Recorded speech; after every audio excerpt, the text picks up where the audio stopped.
Welcome to the CRP colloquium. And today's guest speaker, Dr. Gordon Brent Brochu Ingram. We begin with our land acknowledgement. Cornell University is located on the traditional homelands of the Goyakono, the Cayuga Nation. The Goyakono are members of the Haudenosaunee Confederacy, an alliance of 6 sovereign nations with a historic and contemporary presence on this land. The Confederacy precedes the establishment of Cornell University, New York State, and the United States of America. We acknowledge the painful history of Goyakono dispossession and honor the ongoing connection of Goyakono people, past and present, to these lands and waters. Dr. Ingram, Brochu Ingram, is an environmental planner and landscape ecologist. He is Métis, an indigenous community across the middle latitudes of Canada, and grew up in a Salish community on Vancouver Island. Over 2 decades, Brent studied, conducted research, and taught at the University of California, Berkeley College of Environmental Design, where he completed his doctorate. He has also taught at the Universities of British Columbia and Victoria and at George Mason University, where he was an associate professor and dean. Most of his work has been on indigenous legacies in landscapes and First Nations reasserting stewardship over public space, territories, cultural sites, and protected areas. Roughly a quarter of his work has focused on LGBTQ2S enjoyment of public space. As part of a small group focused on the islands around the Salish Sea between Vancouver, Canada, and Seattle, Washington, Brent combines monitoring cultural landscapes and local biological diversity, making and writing about site-based environmental art, and related planning and design theorizing. He is an appointee to the Agricultural Commission of the local elected government.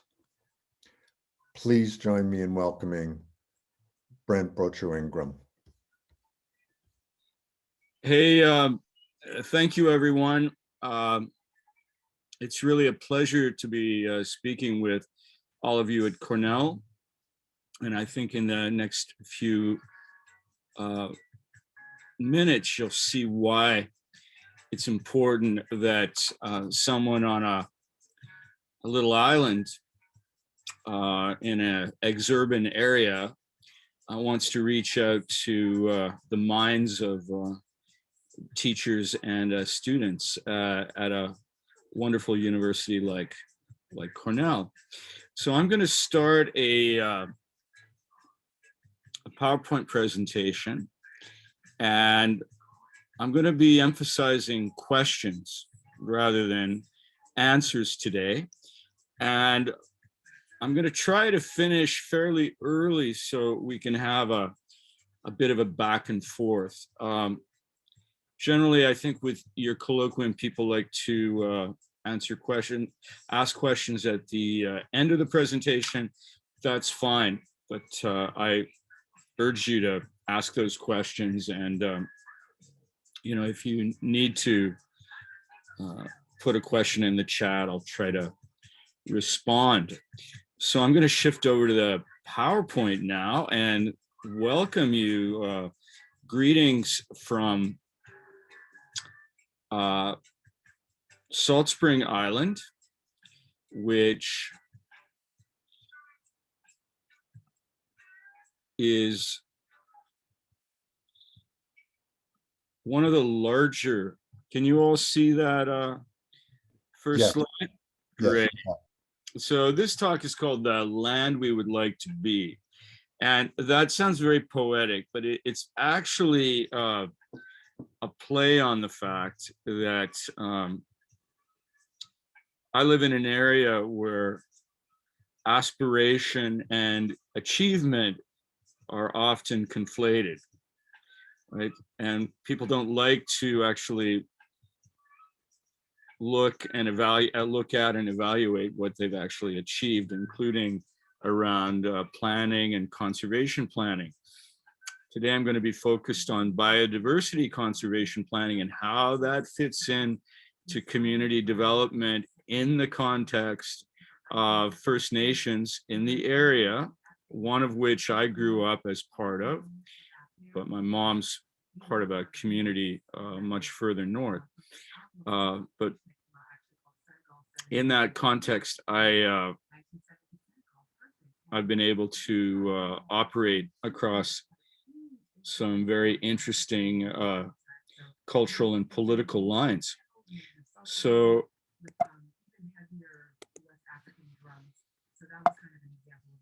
okay, I'm just trying to shift over here. Yeah, thanks so much to Jeff, Shasud, and Chris Heineman for their help with my being able to present to you today. And thanks to my colleagues on Islands Trust, on Island and at Islands Trust, which is the planning framework that I'll be asking you to rethink for me or to give me some feedback on. Now, the territorial acknowledgements. Thank you, Jeff, for that beautiful acknowledgement of the indigenous communities of around Ithaca. Gets complicated here. There are actually 14 First Nations, each with their own planning offices and professionals who are active in this land where I work as their traditional territories. So I'm going to call out their names quickly, and then you'll hear more about their stories later. So this is the overlapping traditional, not traditional, but contemporary territory of the Cowichan, Howlett, Liaxin, Malahat, Pocatchin, Penelakut, Semiahu, Senemo, Jimenez, Sartlut, that's where I grew up, Sawasan, Saywat, Saikum, and I'm just going to say the Cowichan Lake people. And we'll be focused on this very beautiful part of the border between the US and Canada, and think of it as a beautiful part of margin of a metropolitan area, a bit like the way Ithaca isn't that far away from a number of other urban areas. And here you get a sense of the land. And you'll see a lake in the middle center, 2 lakes, and that larger one is where we're based. So here you can see the spelling of all those First Nations. And a key idea here is that the territory that I work in the Islands Trust, where I live, was not the subject of any treaties. It's unceded until there was finally a treaty with the Sawasan in 2009. And that makes planning fun and sometimes, I won't say chaotic, but perhaps it involves stakeholders that don't always come forward in a standard way for planners, which can be a good thing and a very disruptive thing. So why this talk is relevant to all of you is that it describes a beautiful margin of a metropolitan area, in this case, all the way from Vancouver to Seattle on the way down to Portland. You know, we're on the edge of a metropolitan region of 7 million people. And now we're dealing with the impacts of COVID, of a kind of hyper gentrification. And I've got some questions for you. Here's the, we're in the center there, just sort of a little to the left and below where it says Vancouver, and all the way down to just above Seattle. And we've got lots of issues, border issues. And this is not that different than the border issues in northern New York State. So things are changing very quickly. And as a planner, I'm not entirely sure what to do or what framework to actually work in sometimes.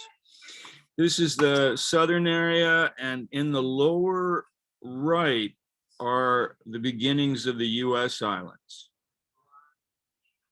So the questions I have are really about, when do we say that a planning framework doesn't work, especially around a sometimes arcane kind of a field within planning, which is nature conservation planning or biodiversity planning. When do we say things aren't working? When do we say the emperor has no clothes? How can we say that in a way that builds support for change and innovation while many of us keep our jobs? And so I'm going to tell you the story about the Islands Trust. And that's all the area in green. You can see the border on the lower right, and you can see all these green islands. And the biggest one down in the south is where I'm based and where I grew up. And I've known this organization as a kind of, for 50 years, since I was a teenager. And it represented a kind of, environmental achievement of the early 70s. Remember back then, even when Richard Nixon was supporting environmental issues, when the Republicans were worried as much as Democrats about environmental problems. But 50 years on, it's time to look a little more closely. So I do advise elected officials on Salt Spring Island, trustees of the Islands Trust. And I don't really care if, I think they'd appreciate this talk if it ever, was posted. Now, here's one of the issues. This is a highly diverse island that experienced extended poverty. So in 1929, random school in the center of Salt Spring Islands, 2/3 of the people living there had heritages, were people of color. So you see many Chinese and Japanese Canadians, African Canadians, and not that many Native kids in this shot because they were going to different schools. So basically 100 years ago, 3/4 of the community were people of color and 1/4 were people of European heritages. A century later, under extended gentrification, that formula, that relationship has flipped. So it's 2/3, 3/4 European heritages and 1/4 people of color. We'll talk about that in a little while. So the questions that I ask you to think about, I got too many questions, so I have to put on my glasses. When is it time to say older, supposedly progressive, big government initiatives are not working? We're going into a period in North America of so-called big government again, or kind of fairly comprehensive government programs to try to address inequities and hopefully to repair some of them. But what do we do with these older ones? And what's the role for decolonial and critical race theory for planners? extending to biodiversity and habitat conservation. And I'll give you some examples of, especially for First Nations in the region, and how their experiences and priorities can at times differ. And so what are the new roles for intergovernmental conservation frameworks when we're dealing with all this rapid gentrification? And how can politically powerful First Nations on both sides of the border start to forge, articulate and forge or pursue new conservation and community development goals? And what's the role of disruptors, from Airbnb to Amazon? You know, we're only 75 miles from the headquarters of Amazon. Airbnb, like in many areas, has been heavily regulated, but you know, it's still a huge force in gentrification and in loss of housing stock. And how do we work in borderlands? I mean, you folks deal with the borders of northern New York and New England. Up here, there's very little back and forth between this divided archipelago, and of course with COVID, there's a far less movement back and forth. So here is an example of a map that is becoming a political document, and it was one group of First Nations who are identifying their traditional gathering sites. And they, for very good reason, argue that they have a right to those sites today, and those rights have to be fully recognized in any kind of planning decisions. Notice how this particular community, which is based kind of in the center of the image, is also claiming a nice chunk of the United States, who never got around to forging a treaty with it. We'll talk about that later. These were leaders from that community in 1923, a century ago. And I grew up with a lot of their grandchildren, more like great-grandchildren, in a tradition of pretty intense activism. Okay, and here is a beautiful example of one of these. This is one of the poorest of these First Nations, with some of the worst housing, but it's got some nice land. We need to be stewards of this land. We need to consider that over everything. Okay, now the person who's in charge of this vision of a formerly impoverished nation has been actively acquiring golf courses and other fairly pricey real estate in this exclusive area, like a fancy neighborhood of Ithaca. And that person, that leadership is coming from a very young woman. She's got a vision and she's pursuing it. They actually contacted our group about developing some strategies around land use planning for food sovereignty, and we can discuss that later.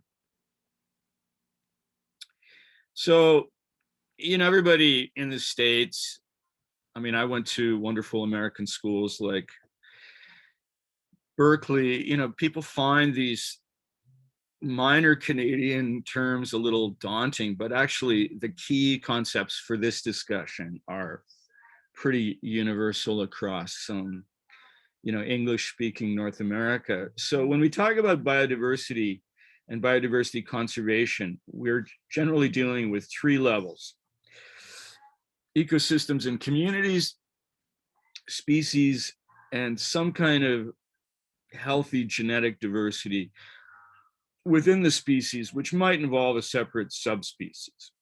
So the key here is with biodiversity conservation, we want to maintain healthy examples and thriving populations at all three levels of biodiversity. And the concepts we often deal with are, impact, like environmental impact assessment, cumulative impacts, and cause-effect linkages. So maybe one little thing like people didn't vaccinate their cats on the island for a while, and then all the raccoons came down with some feline distemper, and that messed up local ecology for a couple of years until people started vaccinating their cats, right? So that's a very specific kind of cause-effect linkage, which then affects your whole ecosystem. We're generally worried about loss of population size, but what more importantly than size is the question of fitness, which is resilience. It's the diversity within a population. And before there's an actual extinction, we have a local loss, which we call extirpation. And we have often a kind of a generic idea of critical habitat, the most important habitat to keep that species present in the area, but it's also in Canada and in the US, means different things legally. So with protected areas, we often talk about networks of protected areas, different categories of protected areas, national parks, state parks, provincial parks, ecological reserves, and then private nature reserves often run by NGOs. We can talk about tribal parks and joint management areas, covenants, which I think you're probably familiar with around Ithaca on private land. And sometimes those are connected up to tax programs to pay less taxes on land. Then we've got recreation areas, more like county level protected areas. A topic that's been huge in the last 20 years is the notion of protected area refugees, where historically fairly racist protected area agencies like Parks Canada would force local people off the land, particularly Native people. And there is a lot of repair work going on around that in numerous communities in Canada. We have traditional and treaty rights. Those aren't quite the same thing where you haven't signed a treaty. Consultation rights, we'll talk about a bit. Enabling legislation, and that's going to be an important topic. I mentioned the British Columbia Municipal Act, which is how Islands Trust, that agency we'll be looking at, is enabled. And of course, budgets. There's lots of talk in the world, but it all comes down to, is there money in the budget? Jurisdictions are huge, particularly where you have an international boundary. Few international treaties, and we'll talk about the UN Declaration on the Rights of Indigenous People. I think I just put Rights of Indigenous, but it should be people. And then we get down to municipal planning and bylaws and non-conforming uses, species at risk, and that notion of critical habitat. Around here, we have the Indian Act, and we have Indian reserves rather than reservations. We have a concept of status Indians and non-status, and that was actually a real interplay on this island, where there has been historically a significant portion of non-status Indians and Métis people. There's a concept of Indian bands in Canada, which is generally being replaced by First Nations, but there are bands were really a framework imposed through the Indian Act. And have some lasting scars on communities. And today we're looking at all of this work is in the context of treaty negotiations and legal consultative frameworks, which often directly affect what planners can do. First Nations show up at the front door of planning offices in this area regularly and complain and get their lawyers involved. So this is these are day-to-day relationships when we talk about consultative frameworks. And of course, there's environmental assessment frameworks and regional initiatives for ecosystem recovery. So this beautiful area got cut in two politically into the Gulf Islands in Canada and the San Juans in the US. And here's an early colonial or explorer map from 1798, and no sign of a border. And then this is actually an American map from 1848, and they've put the border so that all the islands are on the British Empire side. But that didn't last. I think within a year there was a little war called the Pig War, and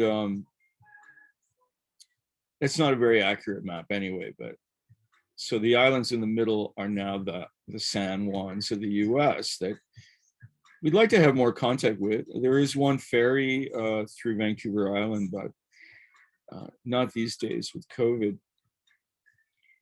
So what really inspired me as an environmental planner, and why I need to talk about it with people outside of the Gulf Islands, is that I was really inspired by the formation of, in 1973, I was a very progressive left of center government, very similar to the kind of politics that you have in much of New York State, and certainly in the New York State legislature today.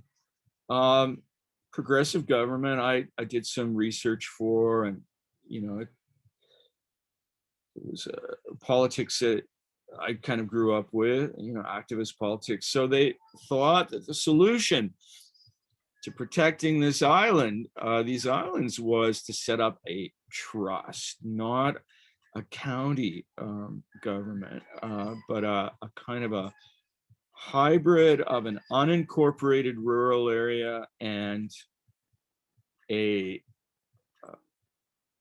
regional district. And so the object of the trust is to preserve and protect.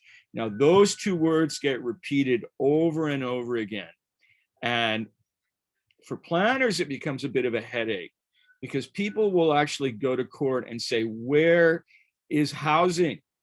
Where is housing in the original goal for this area? We have a severe housing shortage. We have poor people in the service sector. We have unemployed people, and they are being pushed out of their housing. And so Islands Trust was part of a notion that there'd be higher levels of preservation and conservation for the greater good of the region, in this case, the province of British Columbia. Okay, and you can see here that we begin to see a legislative or a political framework. So each of these island areas that are numbered, there's 13, get two elected representatives. So when people go to vote for the school board, they vote for these two representatives. And then decisions on each one of those island areas are made by those two trustees, so those elected trustees, plus one other from another island who is sort of appointed to be the trustee at large. So, big question is 3 people enough? Now, remember, the total human population of all the areas in dark green are barely 20,000. But they're also under a lot of pressure for tourism and conservation, like the kind we're talking about today, and housing for people who want to live here or particularly want to work here. And so you get a structure which is under the Municipal Act. So this wouldn't be very different in New York if you were to set up a similar structure. It would be under the state of New York. In this case, it's under the Municipal Act of the province of British Columbia. Doesn't have a lot to do with the federal government, but the federal government moved in on some of these islands and took them over. And, you know, like in most federal systems, what's done federally trumps what's done provincially, what's done by these local planning agencies like the Islands Trust.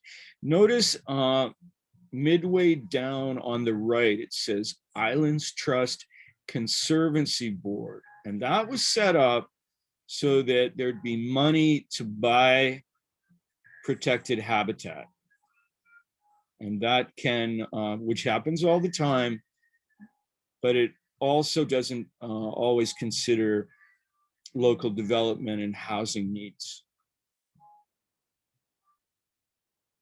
Now, this is a map of that same area, and the darker green are all the protected areas that have been set up. You know, pretty impressive. But they're mostly mountainous areas where there wouldn't be any development and there's no water. So that's a theme I haven't brought up a lot yet, but with climate change, the islands are drying out and they're already relatively dry. You know, people think of this area, oh, you know, Seattle's really rainy. This area here is in a rain shadow. It's sunny. It gets half the rain of downtown Vancouver, probably half the rain of downtown Seattle. People come out here for the sun. In little dry ridges, there are prickly pear cactuses, and you know, and what that means is that most of the green areas here were set aside because there was no way there was ever going to be any water that could be piped in to allow someone to build a $5 million house, more or less. Now, lately, people have been getting into cisterns and things like that. So a lot of our work as biodiversity conservation planners as part of community development is finding ways to connect up these darker green areas so that wildlife can move around a little more easily. And here's an example. All the kind of yellow, tan, ochre areas, those are all the lands that have been bought by Parks Canada. And Parks Canada is roughly equivalent to the National Park Service in the US, but they can do whatever they want and they don't need to interact with Islands Trust, right? So there's a lack of cooperation there. They're like their own little country on the border between Canada and the US. So, you know, I have good relationships, and they've also built up strong relationships with First Nations, which can also, for legal reasons, act like their own little countries on the border between Canada and the US. This map, by the way, is the red are all the little campgrounds where there's a chance of too much contact because of COVID. And so the red boxes are areas that have been closed, but most of the park is still open. And those are, I just mentioned, are publicly owned lands, owned by different or managed by different agencies. One of the key ideas with Islands Trust, which may begin to be exhausted, is that you could talk private landowners into placing covenants on their land to maintain natural habitat. And there have been lots of successes But it's harder right now where there's so much pressure on housing and the land is getting more expensive. There's pressure for housing development on smaller and smaller pieces of land. So, okay, there's a lot of new conservation science that has emerged, or at least been published and publicized in the last 50 years. And of course, we've got this terrific shadow looming over us, which is climate change, and what many of us call the Anthropocene, or most of you read Donna Haraway. I think she's got about 10 other potential terms. You know, the Anthropocene seems a little meek for describing what's happening. Okay, so here you've got some of the Wasanich people who lived in this area, and they're going around putting up this beautiful poster, trying to reassert knowledge. It's just basically the 13 moons of a year, and they have a lot of Sanchakten, the local language, and they talk about the different plants that and animals that become apparent, and some of which are harvested on an annual basis. So this little poster is not just a nice little poster, it is a highly political tool. There are probably 20 of these around the Gulf Islands, and people do not mess with them. They've never been vandalized, and they are markers saying, even if we don't own this land, we own it. We'll talk about that in a minute. Queer ecology is something close to my heart. You know, it originally emerged about 30 years ago to this idea that there's been a huge body of knowledge about animal social expression that wasn't particularly reproductive in nature, sometimes between animals of the same gender. But generally, queer ecology today means a deeper exploration of life and ecosystems that certainly break down notions of heteronormative thinking. So this is the London-based microbe disco, and I put this in because I think a lot of us have been feeling like we've been either avoiding the microbe disco or we're going into one. We're going to be living in a microbe disco for quite some time. This is a group of citizen scientists on Saturna Island. That's the islands in the distance are all in the US, and they monitor an area of rockfish. I think I ate rockfish the day before yesterday, but it's getting overexploited. So these kind of citizen scientist activities, organizations are important stakeholders, and oftentimes do work that the government agencies don't seem to find the money to do.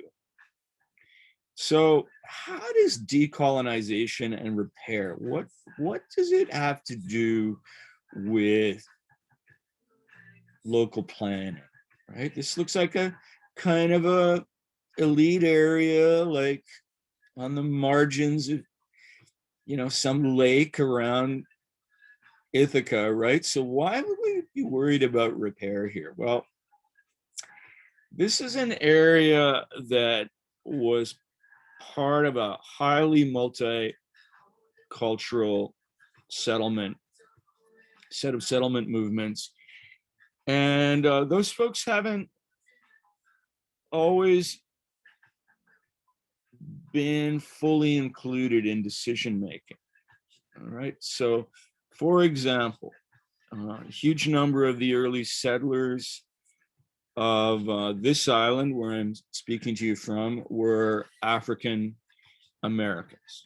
Right. And the deal was they came to Canada, they became British subjects, which used to be really easy to do.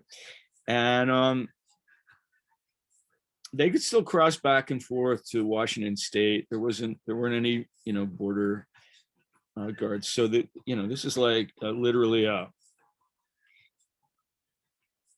2 hour, 1 to 2 hour rowboat trip to an American island. So this community was really vital and was very politically active for well over a century. My family was close to a number of the remaining families in the 20th century. And they tended to move back south to because of extended family links. But that presence of African Americans on the island have been remains and is very important.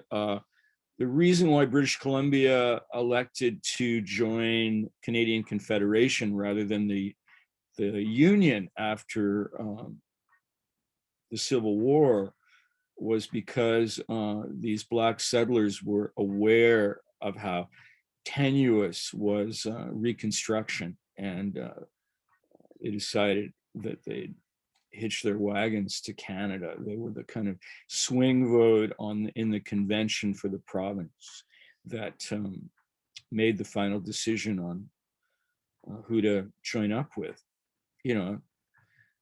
All pretty academic and colonial, because nobody was consulting the First Nations at the time. And we'll talk about some of those.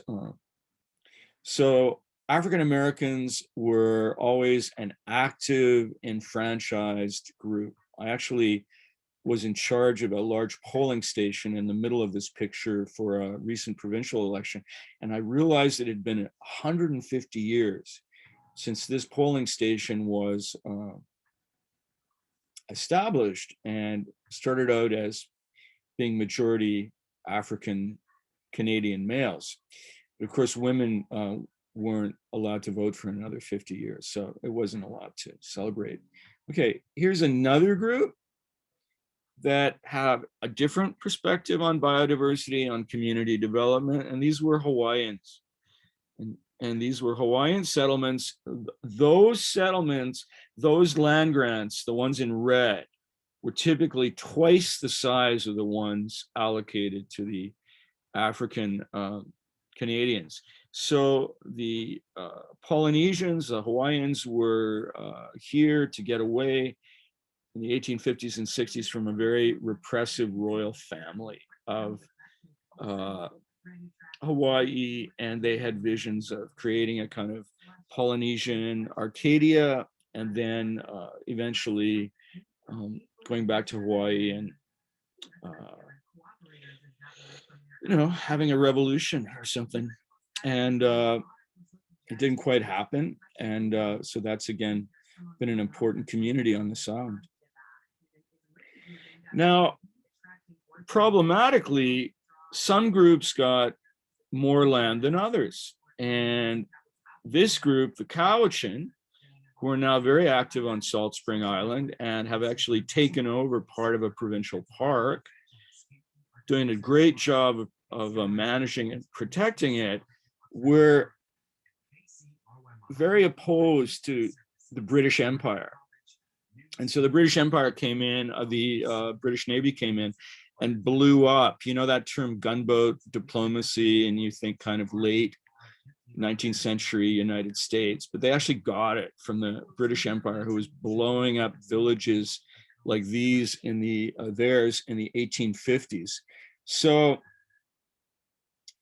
this older fellow was promised as a young man that if they kind of chilled out and didn't fight the British too much harder, they'd be actually given some reserve land. And he went to see King Edward VII. That was the son of Queen Victoria.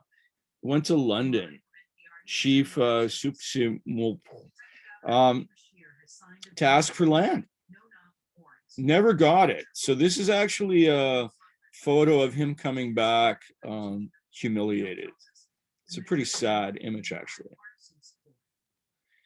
And okay, I've shown you some of the homesteads of some of the people on Salt Spring Island. And down here we have one little Indian res, right? You see that in the lower center. And that's become a huge problem that planners have to deal with. And that's that same area today. And these were the last inhabitants from 100 years ago who were moved off their own reserve by the government of Canada. That dog, believe it or not, was a distinct breed of dog called the Salish wool dog, and it went extinct roughly 20 years later. It was grown. She's wearing, Mary Zolt is wearing a sweater, and it's probably made from the woven knit wool of that same dog. Okay, so how do we define some modern goals for biodiversity conservation, joint management where it's possible, and repair? We can think in terms of land, how much public land there is, how much actual availability for land there is. We can think in terms of housing. So here's a metaphor. There are 14,000 enrolled members of First Nations with traditional territories that include Salt Spring Island. A lot of them live in substandard housing. There are only 10,000 people on Salt Spring Island. So you can do the math. It's just a matter of time before more and more people from those crowded reserves, remember they were tiny reserves, are going to move back to Salt Spring as their homeland. And some people do use that term, that loaded term, homeland, Anyway, we can also look in terms of access to infrastructure and who has access to decent water and wells. For First Nations, finding sites to get back to for food gathering become very important. I do a lot of work on this. And then there's also ceremonial and education and spiritual spaces. So how can we as we're planning land use in the coming years, how can we begin to think about these access to these things in ways that are more accessible? Okay, now we've had an exhaustion of some of the older governmental and private models of conservation and island development. So remember I showed you this very simple kind of model. And I mean, I have to say, this area is full of high maintenance eccentrics who are just constantly writing letters. I'm sure Ithaca is probably just the same. But it keeps these planners really busy. And so what happens is now the driving force around all the private for private land, everything that isn't in those publicly owned parks, is the official community plan. And then out from that flows the land use bylaws. And then you get enforcement. I nearly pulled it off. I was going to show a video of some of my neighbors with masks on, denouncing Islands Trust and the enforcement officers involved, because these are people with a high degrees of entitlement, whether they're rich or poor, but they don't like being told by planners what to do with their lives. So what happens is there's three levels. Planners on top, the ones with master's degrees and the full professional certification. Then you have an enforcement officer, coordinator, and then you have an enforcement officer. Okay, and this is all triggered by online complaints. Have you noticed a potential or apparent bylaw violation? Right? And you go online, you do have to provide your own personal information. And that's how we're supposed to maintain our community plans on the island. And it's not exactly working. There's 1,000 active files on an island with only 10,000 people. So in the meantime, send in the cavalry in this kind of politely conflicted environment. The First Nations are like the wild card, and of course, all people have to realize is that this was their traditional land, and they have a legal right to engage in consultation, and they also have the money to buy land. So here was the one treaty that was negotiated. And lots of people don't really believe in treaties, right? They're just saying, no, we're a separate country, like just treat us like the United States. We're our own entity. Now, the Tsawwassen in that black area have set up a massive shopping mall, which is not making money.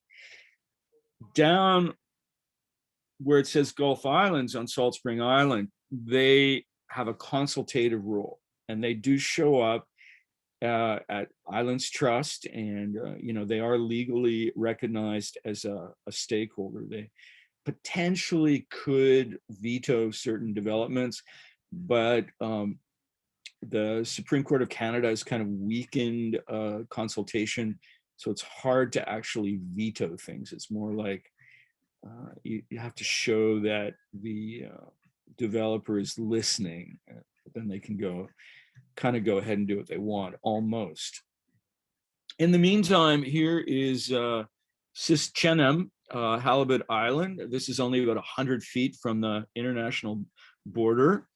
And this was just bought by the First Nations just to the south of here, by the Land Conservancy. I mean, that's a pretty good deal for $1.5 million. It doesn't have any water, but it's a stunningly important spot that if you're looking for a spot for cultural revival, taking high school kids to learn about traditional land use, probably even looking for some food resources, that's the future. So consultation also relates back to the Supreme Court of Canada, and also to the United Nations Declaration on the Rights of Indigenous People, adopted in British Columbia just 2 years ago. And that weighs heavily on the Islands Trust planners of today.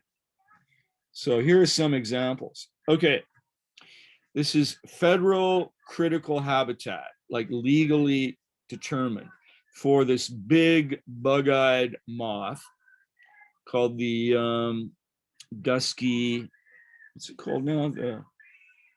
I can't see that in my own screen. I forget what it's called. Anyway, big bug-eyed moth has critical habitat, which extends to where I live and work. And no one has told me that we are in that area of critical habitat. And of course, people are probably swatting these moths right and left. I mean, they are kind of large and a bit scary, so you probably don't want to mess with one, but I certainly don't want one in with my woolens. Okay, so you got a problem here. Somebody's come along, made a somewhat of a scientific decision, and is not working with a local community to protect these critters. You've got a remote species of mountains, like this one that I often work with, Gray's desert parsley. And so if there's any private development, that these populations need to be flagged, and there are really very few ways to protect those sites if they're on private land and the owner wants to develop that land. Now we've got complexity around, we all love orca, killer whale, and they're dependent on salmon, and salmon are dependent on herring. And herring are very vulnerable to leaky septic. You know, they like to lay their eggs on the side of shores, and they basically disappear when there's any kind of water pollution, as there often is because of rural water issues. Now there's a initiative to protect the forests of the island, and notice it's only down on the right hand map on the lower left. There's some dark green. Those are the only forests that are more than 250 years old. So there's a move to try to protect the darker areas on in the right hand map. And because of these kind of operations, now these are not as horrific as they look, but it's not a good idea. So there's talk of trying to create a bylaw to protect forests. And while this organization that we can talk about in a minute was being formed, it was clear that under the Municipal Act, the Islands Trust doesn't have the power to regulate tree cutting. It's just not in the act. And I don't think anybody has interest in changing the legislation right now. So this is a pretty right-wing, badass kind of response. You know, we are fighting for the right to live and work. And they even, for biodiversity conservation, they even go after scientists. I know some of the people involved with this initiative. I work with them, and you know, they're often young women with PhDs, late 20s, early 30s. And whoa, I mean, they say stuff like, we pay the people who are imposing these restrictions. We pay for the biologists who cook up the reports. No opposing studies are ever commissioned, and there exists no funded organization opposing or even fact checking these studies. Are they right? We don't know. This is not science. You know, and this is the kind of right-wing stuff we've seen all over the world, and certainly all over North America.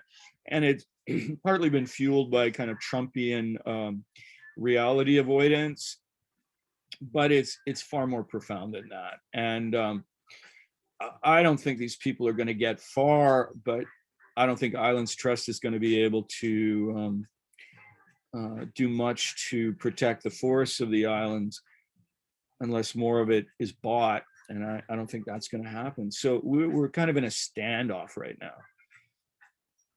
Oh, by the way, those houses in the upper left, the people who came out opposing, you know, who really were behind the forest conservation, about half of them had, I checked, had addresses up that ridge, you know, and their views are kind of being wrecked. Oak woodland extends down to California. It's the same, one of the commoner California oak species. And so protecting that becomes a struggle. A lot of the best habitat's been bought, but there needs to be a lot more community education. And we've got huge issues around fire. Now, if you ever want to read some fiction around fire destroying a community, this was written by Jane Rule, famous, she's from New Jersey, famous lesbian writer who settled on a neighboring island, Galliano. And this is her last book, you know, so it's kind of a feminist take on how a massive fire will destroy a community. And that's beginning to happen. So we have preventative burning, but it's not cheap. And this was organized for a little island owned by Parks Canada.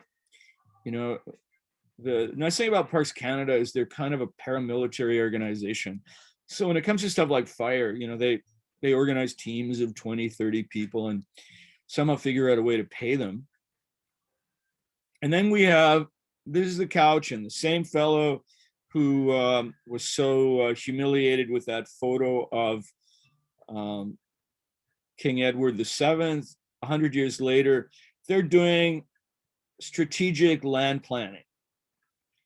And they're often relating that. Notice the Gulf Islands are in the right center, and they're laying claim to more and more of that, of the land use decisions in our area. This is an activist named Cheryl Bryce. Those are edible bulbs called camas. They go all the way along the West Coast, and then were cultivated all the way to into Texas as different species. Cheryl was also a indigenous activist who I think had a blockade of a freeway construction near Victoria because of a sacred cave. So trying to reestablish the areas like this. This species was generally cultivated by women. There were sticks, digging sticks passed between mother and daughter, and she's trying to establish those traditions. And this species is really in decline, partly because we've lost our wolves and the deer populations are quite high. We do have cougar that kind of keeps deer in check, but the deer will mow down these areas. Okay, so what are some new ways to look at conservation planning in this new world? Very different than the one that Islands Trust was established in a half century ago. Well, these kind of educational signs, like the 13 Saywat moons, are ways to begin conversations with communities that are pretty receptive at this point. More importantly, this is a group of Wasanich youth, and they are reasserting reef net fishing rights right on the border with the US. Many of them are probably in university now, or will go on to be kind of indigenous fisheries officers. And of course, it takes a lot of skill to go fishing in an ocean-going canoe like that one there. So that kind of expertise is being established, I think, faster than many of us thought could be possible. And now this is really interesting for planners, is they're actually using, some of the Wasanich are in a kind of confederation called the Wasanich Leadership Council, and they're actually using the term colonial activity. Colonial activity is anything not done by the Wasanich in the area that extends up to where I live and work on Salt Spring Island. And they have an office that's keeping track of like unsustainable activities. This is to do with a water treatment system that they're very committed to having, because they need to keep the waters around these areas clean so that they can harvest shellfish, which they're increasingly involved with, not only for traditional reasons, but also for commercial reasons. So in concluding, I want to kind of hopefully leave it open to all of you folks. How can we reimagine new ways to conserve, especially biodiversity in the context of community development on these gentrifying margins? Are, like many parts of the US, our housing values have gone up probably 15-20% since COVID hit. And we have pretty good internet, which could be our curse, because it attracts a lot of people who can work from home. Here's an example from the Caribbean, is how can we envision island futures? And if any of you want a copy of this paper, I'll probably have it done in about 2 weeks. It's mostly written here. And I'll leave this screen on for a minute. And if any of you have questions or comments, it would be great to have a bit of a discussion. Thank you so much, Brent. That was wonderful. Remind people, put your questions in the chat and I can read them. An initial observation is that you talk about a landscape that is fraught in two profoundly, almost different ways. It's fraught because of the colonial legacy and what happened in the past to the First Nations that were there and all of that ensuing history of racism and everything else that colonialism gives us. The British were particularly adept globally at setting the groups that they controlled against each other. And so that becomes another heritage. And then the other way, of course, these landscapes are fraught is because of change today, global climate change, and as you say, the meekly termed Anthropocene. So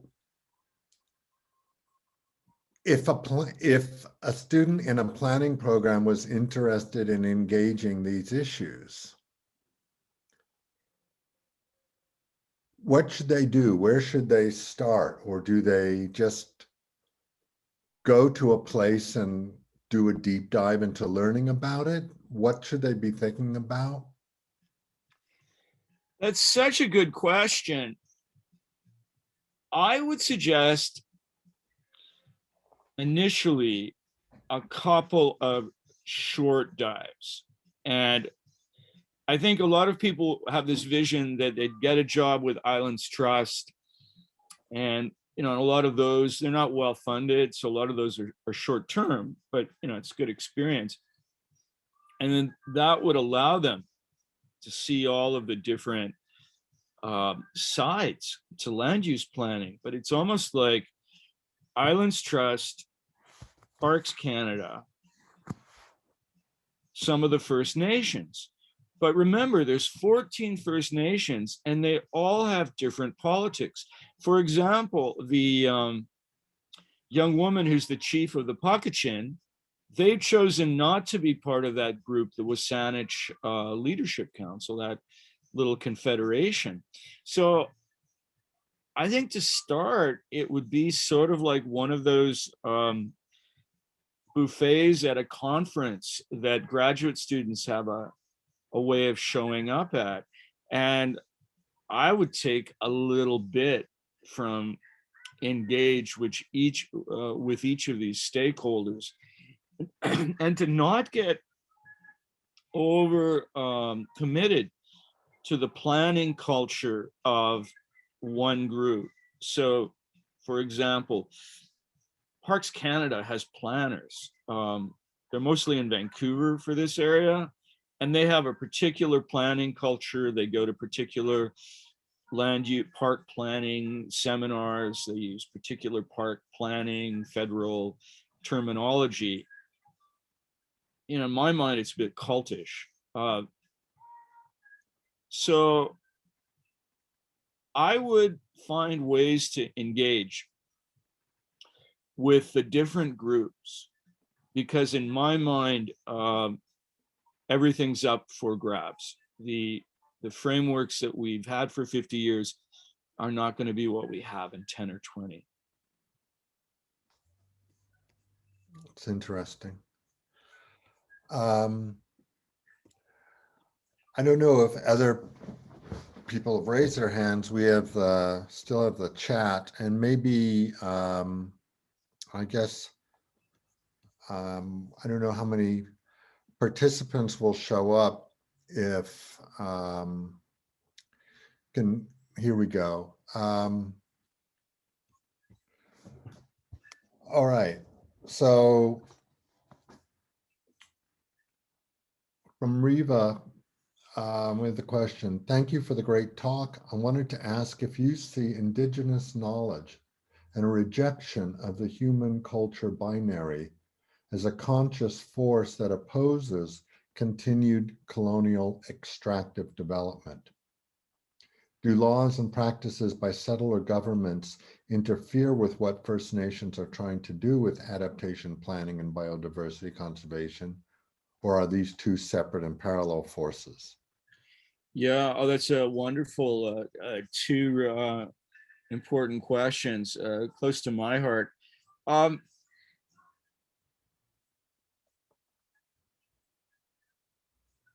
Historically,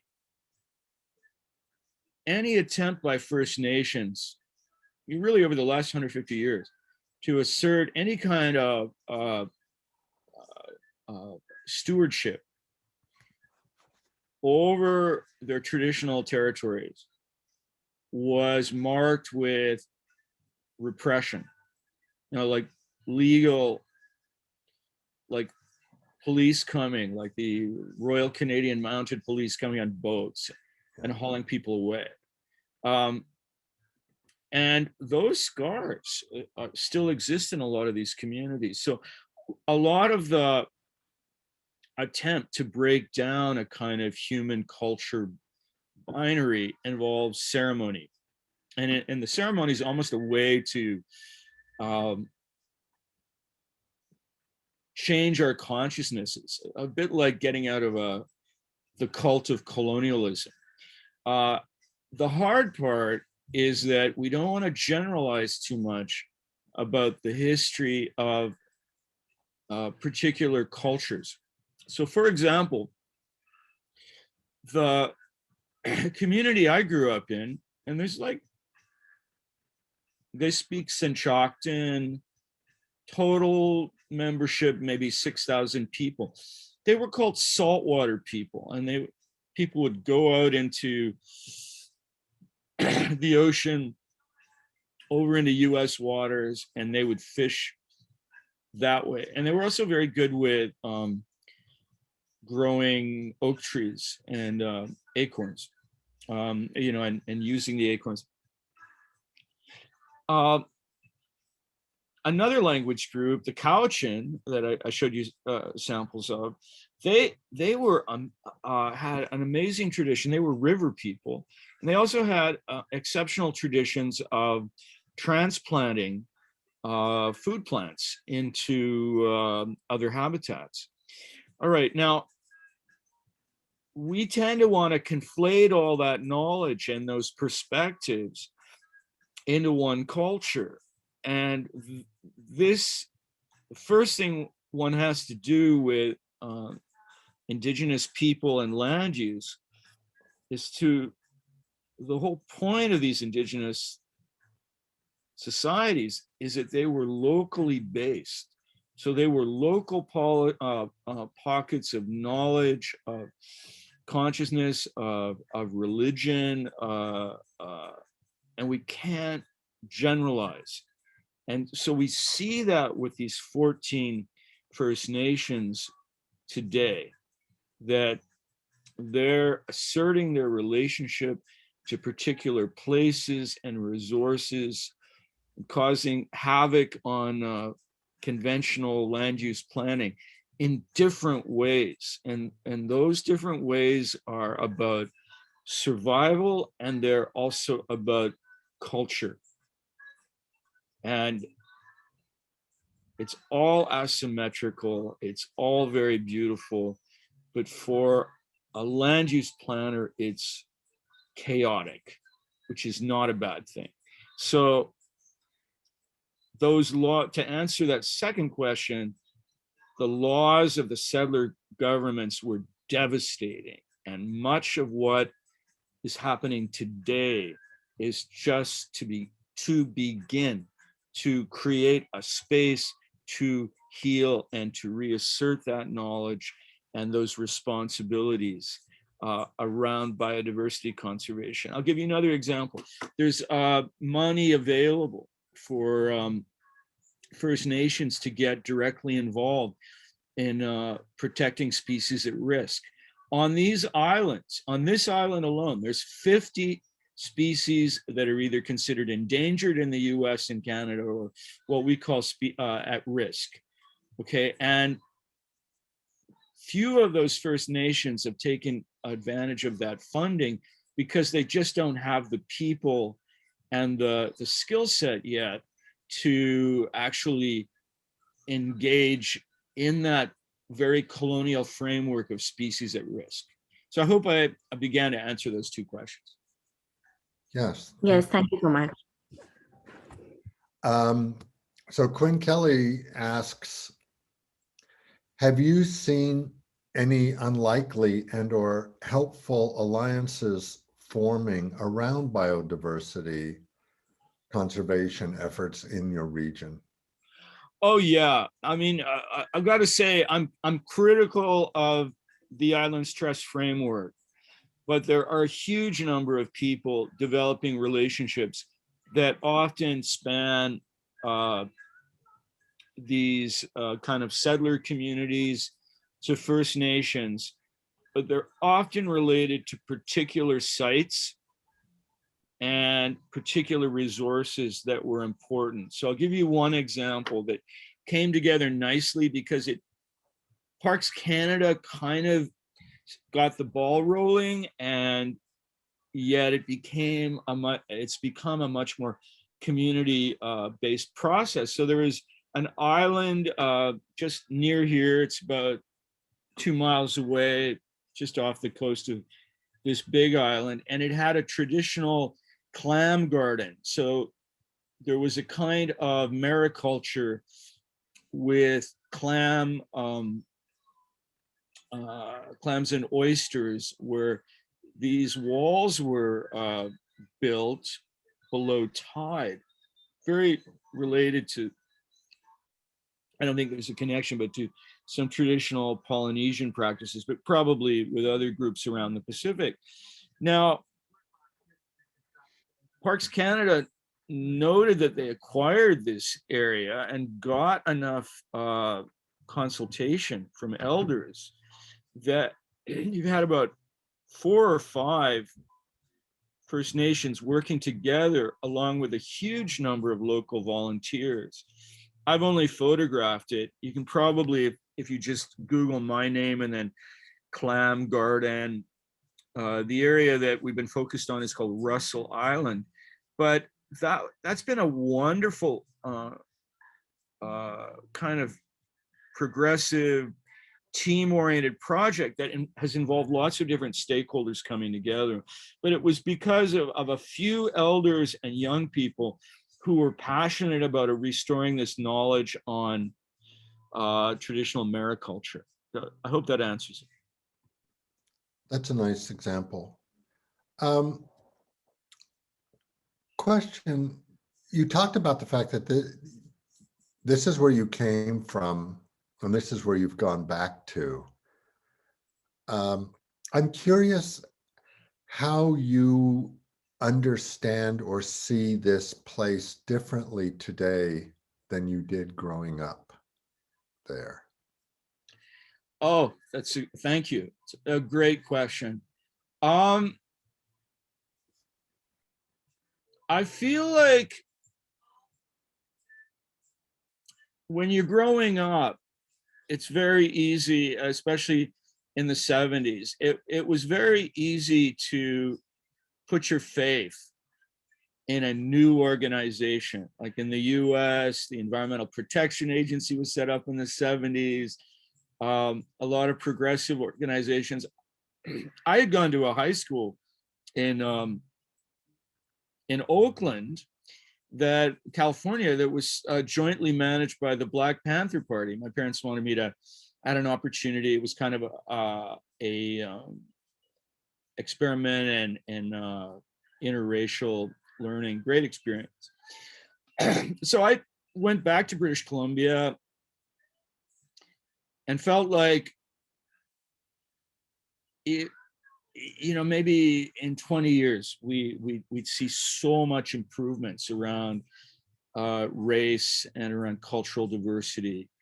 And of course, 50 years on, there have been a lot of improvements, but also gentrification can erase a lot of achievements very easily. So I've been noticing these $5 million houses being built on small lots. And I'm going, how did they get the planning permits to do this? Well, they had enough money that they paid consultants who don't live on the Gulf Islands to, a lot of money to somehow get these permits for these 5,000 square foot houses.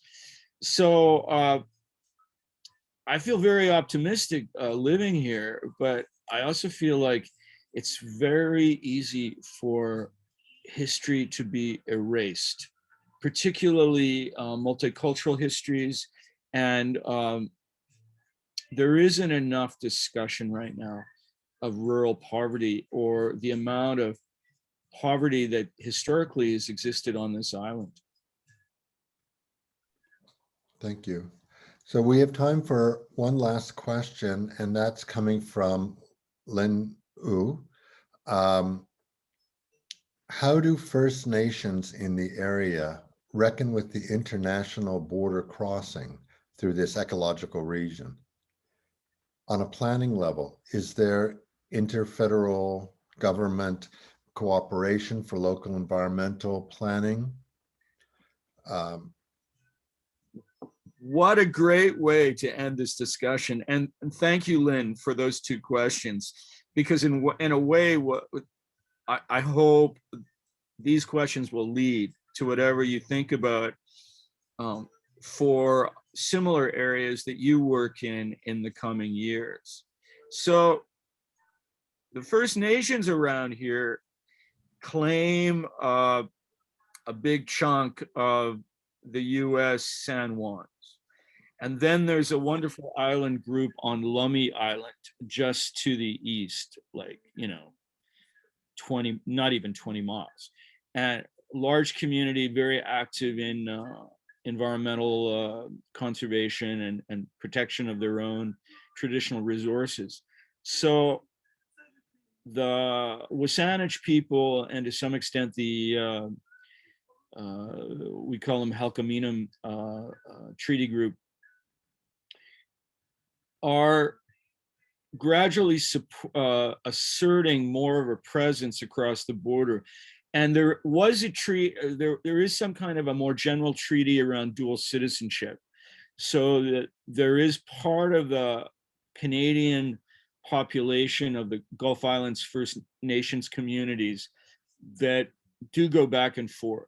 I don't think it's really happening because of the pandemic. So, but it's hard. It's hard to go into court in Seattle and try to get back some kind of role on the US side, because most of that land, here's a big difference. Most of the land on the US side is private now, and a good third of the land on the island's trust side is still public. That's the land that's not covered under the island's trust. So we'll leave it with this one last answer. On a planning level, is there interfederal government cooperation for local environmental planning at all? And have First Nations played any role of this in this? Great question. I mean, that would be kind of the solution in a way embodied in that question. The answer is no. There has been very little cooperation except around certain, what you would call spectacular megafauna like orca, the killer whale. Now, there are lots of intergovernmental, like US to Canada commissions related to salmon, and those remain very, very important. But for example, there's 30 or 40 species at risk that need to be considered by planners because they cross those boundaries. And to make a little critical habitat map of the, what's it called, the dusky dun, for example, that moth, is kind of futile, because what we're getting on the Gulf Islands is the northern margins of a population that flows into the US that, probably is affected as much by Seattle as it is by any local land use on these islands. So no, we need that kind of interfederal cooperation on species at risk. And right now it's only piecemeal on a few very attractive, big showy species. And the key would be to find a way to involve the First Nations who are already cooperating with the Lummi. And I think I'll just leave you with a comment here. These First Nations are all recovering and things are looking really good, even with the pandemic. But a couple of a lot of these communities now have been closed down. One had a secret COVID outbreak, and they didn't want the local community to know because they were worried about racist reprisals. That happened to the Cowichan people. They actually felt shunned in the greater community because of COVID. So when we get into stuff like interfederal government cooperation involving First Nations, it's down the road from them feeling like their communities are a little more secure. And these communities, a lot of them look pretty good. The Pacajin, looks like a slum. I hate to say it, they'd be the first to agree with me.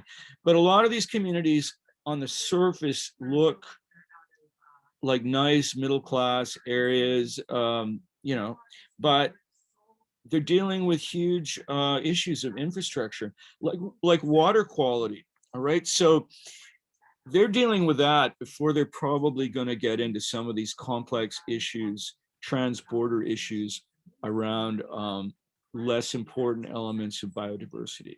But it's on, people are thinking about it. So I'll leave the answer there.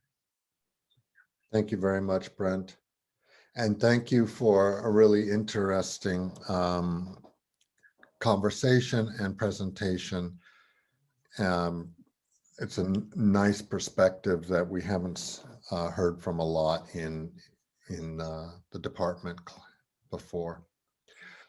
So thank you, everybody, and enjoy spring, and we'll see you all in a week.